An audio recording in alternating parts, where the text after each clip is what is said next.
Good morning, everybody. Welcome back. Yankees just finished off a road trip, and probably the biggest takeaway was that Gleyber Torres finally started hitting. It's alive! It's alive!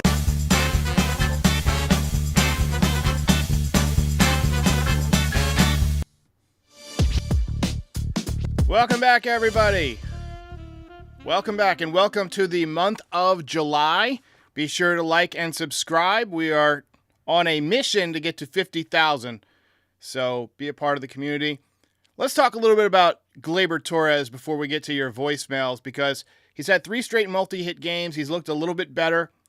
He has always had some warts in his game, the base running, the defense. But one thing that has always been true is that he's been a better than league average hitter. His career OPS plus is 112. So he's 12% better than the average hitter over 817 major league games. And just under 3,000 at-bats, just over 3,300 plate appearances in his career. He's got 4 seasons with 24 or more home runs, including his rookie year. I'm going to throw out his 2019 season where he hit 38 home runs because that feels like an anomaly. Everybody was hitting home runs that year. Balls were juiced, no question about it. But in 2022 and 2023, he was entering what should have been his prime as a hitter. 2 very solid years, 113 OPS in 22, 118 OPS in 23, 24 and 25 home runs, respectively. I would have expected him to continue on that pace this year because he's going to be 27 years old. He is 27 years old, which is his prime year. That's typically when players have their best season, around 27, 28 years old. He's even had a couple of good playoff series. In 2020, he went 5 for 7 in the wild card round against Cleveland. That's a 7.14 average, obviously a small sample size. Hit 313 in the division series against the Rays. His last couple of playoff series, admittedly, have not been as good. But this year, his OPS plus is 84. So instead of being, give or take, 15 points above league average as an offensive player, he's been 16 points below average as an offensive player. And that's unusual for a player at 27 to regress, unless he's got an injury or feeling the pressure, and I think it might be pressure related. I also think there could be some injuries with Gleyber. He got hit on the hand early on in the season against the Astros, and he's had some groin issues. But there's been clearly some mental problems, right? Not only offensively, but defensively. The base running has been awful. He's currently hitting .226, which is about a 40-point drop-off for his career. He's got 80 strikeouts, so way more strikeouts than he usually has. He's on pace for about 150 strikeouts, which would be the most of his career. And the point of all this that I'm trying to make is that if you believe that players tend to play to the back of their baseball card, which I do, then Gleyber Torres could be getting ready for a red-hot second half, which would be a huge difference maker for the Yankees. Hey, just wondering, do you think Gleyber Torres is fully back, or is this just a few good games? Brian Perez says, trade Gleyber, especially while he's turning around. Sell it on the high. I don't know if they'll do that. I think they're going to bet on him having that, I guess, resurgence to the mean instead of a regression to the mean. But I think a lot of whether or not I believe Gleyber Torres is for real will depend on how he does this week in front of the home crowd. If he stays hot, like he has been for the last 3 games, maybe gets a few big hits, gets the crowd on his side. And look, the crowd wants to cheer at Yankee Stadium. The last homestand was tough. People are going to be itching for the Yankees to erupt. If he gets a couple of big hits, maybe hits a big 3-run home run, gives some protection to Aaron Judge, then yeah, maybe he can turn it into a great launching pad to a big second half. But if he makes a big error, strikes out in a big situation, I could easily see him going back into that downward spiral. We'll see. A lot is riding on these next few games. But if you think that he's going to hit to the back of his baseball card, then the OPS should, at the end of the season, be somewhere around 115. It might be a little bit lower because he had such a bad first half. But the good news about that is if he were to get back to approaching his normal numbers, that would mean he would have to be exceedingly hot for the next couple of months, which the Yankees could desperately use right now. Two other things that the Yankees could desperately use are positive outings from Luis Gil and from Carlos Rodon. Both of them hit the skids in June. I thought Rodon looked better his final outing against, I forget who it was, but he had 3 innings where he settled down and looked like more of himself. He refused to come out of the game. He showed some cojones that I didn't think he had. Luis Gil was unhittable for the first few months of the season, but he appears to be hitting the wall physically. I doubt he's going to last the entire season as a starting pitcher. I mean, coming back from Tommy John, having never thrown this many innings as a major leaguer, I just think that he's a little bit gassed. And if he struggles this week, I think it's probably time to give him a brief vacation, maybe a 10-day IL with a dead arm. Maybe you leave him off for a couple of weeks. Maybe even do it right at the All-Star break so he gets basically 3 weeks off. And then when he comes back, you can put him in the bullpen for a couple of months or for at least a month to give him some rest and see how the arm plays up in the bullpen and maybe can help this team at the back end of games. A lot of you will remember in 2009 when Phil Hughes was a young pitcher, he went out to the bullpen midsummer and was absolutely lights out. I think Luis Gil could be the same way. We'll see. But I do think that eventually they will try and transition him back into a starting pitcher for the playoffs because he was so effective when he was throwing the ball well. We are now 30 days from the trade deadline, and we're going to have Max Goodman on the show tonight to discuss the trade deadline, to discuss the Yankees' approach, who he thinks the Yankees will go out and get. He's obviously been on the road with the team, spends a lot of time with the other reporters in the press box. He's privy to a lot of information that we are not. He's in the clubhouse. He's talking to the manager. He's talking to the coaches. So he's got the finger on the pulse of the New York Yankees. And I want to know from him what he thinks the Yankees' top priority will be, whether it's going to be relief pitching, whether it's going to be another bat for third base, depth. Does he think the Yankees are going to be aggressive? Does he think that they're just going to kind of, coast like they've done in the past a few times? Sometimes Brian Cashman has been too hesitant to pull that trigger. So leave your questions for Max in the chat, and I'll try and relay them during the show tonight. All right, let's get to your voicemails. Yo, Derek. This is Lloyd Wabbit calling from Western Massachusetts. Hey, man, I'm curious. What's our bullpen situation going on? We had a rotating list of names.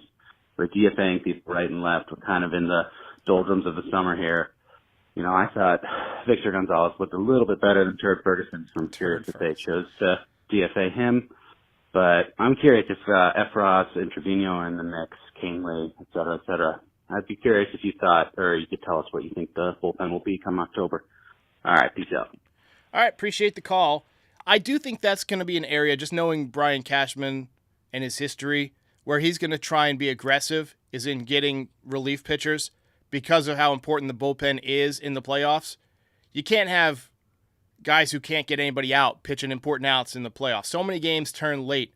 A lot of those starting pitcher matchups in the playoffs are such good matchups that it's a 1-1 game or a 2-1 game in the 7th inning.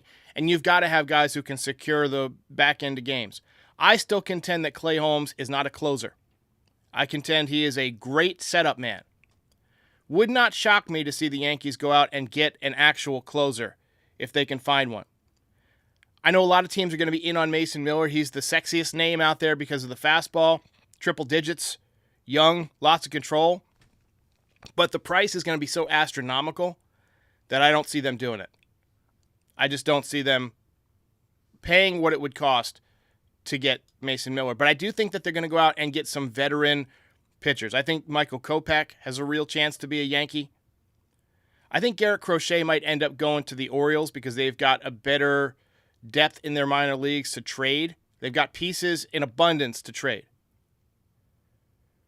I could see them going out and getting, some more funky type of guys, like sidearm slingers like they did with Tim Hill or Scott Efros, guys who we probably haven't even heard of that are wasting away, with some other team that's in last place, but where, they like their peripherals. I think the bullpen is definitely going to be a priority. I don't know what it's going to look like. I do know that we are getting Efros back. He could be very valuable, a fresh arm, a sidearm slinger who was leading the league in innings pitched for relievers when he went down with an injury a couple years ago. So he was very durable. And a lot of times those guys who come sidearm are very durable because it's more of a natural motion than going over top. You can throw them more often. And they can be a nice change of pace when you're working your way through the lineup to go to a sidearm slinger. And now you have one from both sides because Tim Hill is that way.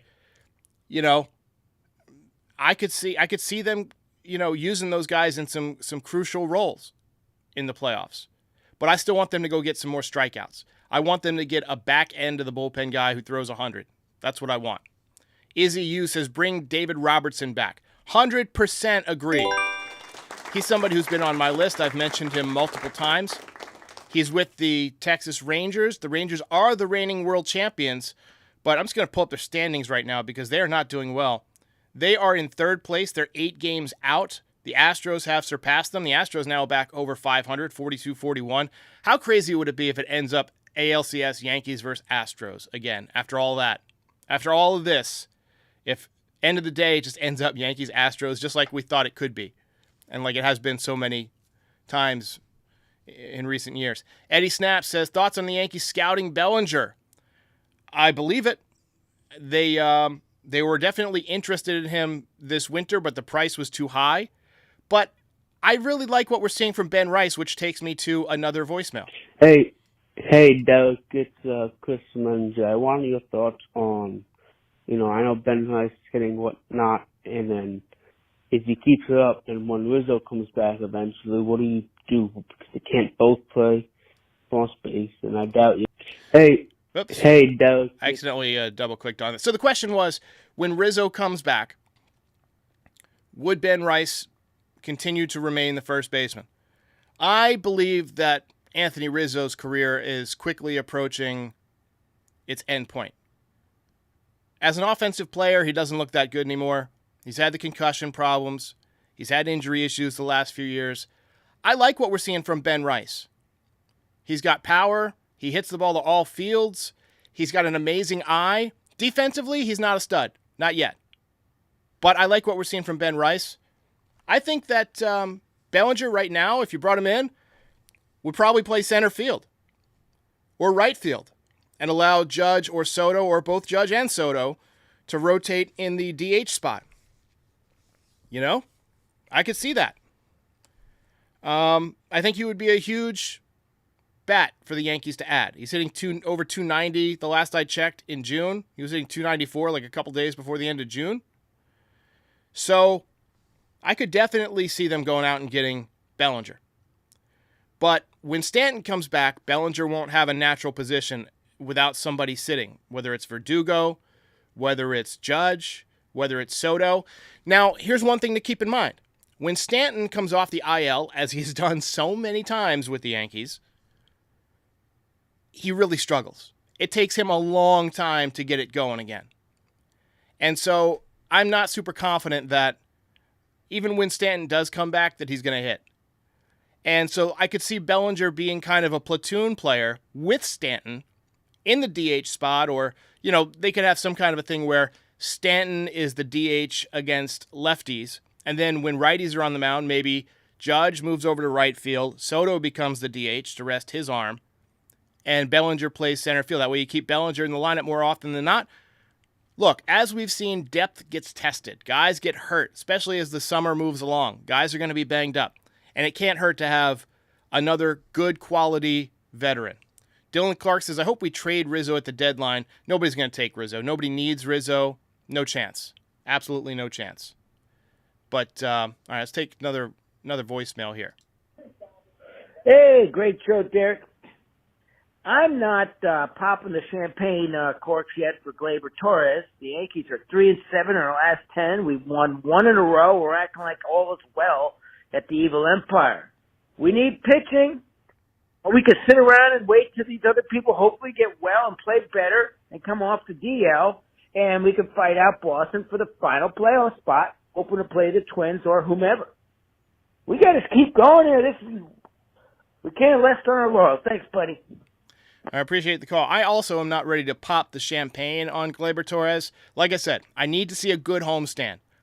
I need to see some big hits. I need to see him tighten it up on defense. I need to see him tighten it up on the bases. But 3 straight multi-hit games, even his foul balls and his misses look a lot better. I want to see him going back to eyeballing the baseball just outside the strike zone, using that good eye. Hitting the ball to all fields. We saw the base hit to right field yesterday. We saw him hit the ball well on his home run into the second deck in left field in Toronto. So using the whole field, very important for Gleyber Torres. I want him going up there and taking the approach of think right side first, and if it's inside pitch, react, pull your hands in. Yeah, Derek Levandowski down here in Florida. Yeah, I took a game or two off because I was kind of disgusted the way they were playing, but they look good. Cole looked good, and they got good hitting 5-9, driving some runs. But the real reason I'm calling is that umpiring again. You know, like I said, I'm not for a lot of technology, but I'd rather have the box, calling the balls and strikes. If it's touching the line around the box, it's a strike. If it's off, this guy missed about 30 pitches. I was counting them. All right? He was calling strikes. He was calling, balls that were strikes and strikes that were balls. I mean, it's just horrible. How does a hitter know what to do? Even what to swing at with an umpire like that? They need that technique. I appreciate it. So, last I've heard is that the challenge system is coming to AAA. And usually when that happens, the next stop is the major league. So it's coming. There's just too many problems with the balls and strikes over recent years. And if you have the technology to get it right, get it right. It's like in tennis. They use the replay system, the cameras and all that to tell if the ball hits the line. Why not take that to baseball? If you have the technology, make sure that the game is right. There's a lot of stuff made about the human error and, the human error, and we love the human error. I don't like any errors. I want the calls to be right. Forget the human error. My name is Bill Bondy, B-O-N-D-Y, and my message is I'm not worried about the offense, except I think Torres has gone enough times. They should have got rid of him when they got rid of Sanchez. I always said that. I said it from the beginning. I'm not going to be a hypocrite and say now he's got to go, but he's looking worse and worse every year. He never gets better. His high leg kick is not helping him. But the bright side is, look at Judge. He's got 80 RBIs already, and he's batting over 300, so is Soto. But the other guys around them that need to step up, they need a good 6-hitter, 7-hitter, 8-hitter. Yep. Where are they? They're just not there. They try everything. They bring in this guy, that guy. They're all like rentals, like lousy rentals. And now the bullpen. All right, so I want to talk about the offense. I think what you brought up is good. Ben Rice has looked good the last few days. I think he would be the perfect number 7 hitter because he's patient. He hits singles. He can rope a double like we saw yesterday, occasional pop. We haven't seen him go deep yet, but he had a lot of power in the minor leagues. I think he would be perfect for the bottom of the order. I think they could use one more bat. I think they're going to get enough offense out of their catchers to have those guys hit 9th. I'm okay with them hitting either 8th or 9th in the order. Wells has looked a little bit better the last couple of days. Trevino's been remarkably consistent offensively, defensively, obviously having trouble throwing the ball. But also in September, we're going to get back Jason Dominguez, who will push everybody down a little bit because I think he's going to slot into that cleanup spot as a switch hitter. That'll push Gleyber and then Giancarlo, who's back, 5th, 6th. So that will lengthen the lineup. The problem right now is our lineup has been tested because we don't have depth. Our depth has been injured, Pereira, Dominguez, and then, Stanton missing right from the order. And then, Gleyber Torres has been so bad that it's shortened your lineup. You cleanup hitter a lot of times, and he's been hitting in the 215 area for most of the season. So, the depth has been tested, but I agree with you 100%. One or two more bats, one or two more pitchers, probably 3 or 4 players at the deadline, and this team can compete. 100%. They've got a strong core. Garrett Cole, he's back. He looked good yesterday. He's throwing well. I think that Carlos Rodon will pitch better. It seemed like something clicked last time out.